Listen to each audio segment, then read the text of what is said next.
Hi, இன்றைக்கி நம்ம பார்க்க போகிறது ஹைதராபாத் சீரீஸோட நெக்ஸ்ட் வீடியோ தான். ஹைதராபாத்தில் நீங்கள் எங்கேயாவது ஈரானி சாய் குடிக்கணும்னு ஆசைப்பட்டீங்கன்னா கண்டிப்பாக நீங்கள் விசிட் பண்ணக்கூடிய பிளேஸ் நிலோஃபர் கஃபே தான். One of the best Irani chai that we can find in Hyderabad. ரொம்ப சூப்பராக இருக்குங்க அவங்களோட டீ. நான் ரொம்ப பெரிய ஃபேன் ஆகிட்டேன். அண்ட் எனக்கு வந்து நாங்கள் ஒரு 4 days ஸ்டே பண்ணியிருந்தோன்னா எல்லா நாளும் இந்த கஃபேக்கு பக்கத்தில் தான் எங்கள் ரூம் இருக்கிறது. நாங்கள் எல்லா நாளுமே அங்கே போய் டீ குடித்தேன். அண்ட் ஒரு டீ பவுடரும் நான் வாங்கிட்டேன்.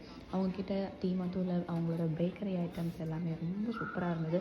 தேர் வாஸ் லாட் ஆஃப் வெரைட்டிஸ். டோனட்ஸ்லேயே அவ்வளோ வெரைட்டி ஆஃப் டோனட்ஸ். கேக்ஸில் நம்ம காமனாக பார்க்கக்கூடிய கேக்ஸ் இல்லாமல் நிறைய ஃப்ளேவர்ஸ் அண்ட் டிஃப்ரெண்ட் டிசைன்ஸ் எல்லாமே இருந்துச்சு. அண்டு நானும் நிறைய ஷாப் பண்ணேன். நீங்கள் நெக்ஸ்ட் டைம் ஹைதராபாத் போனீங்கன்னா கண்டிப்பாக நிலோஃபர் கஃபே டீ குடிக்காமல் வரக்கூடாது.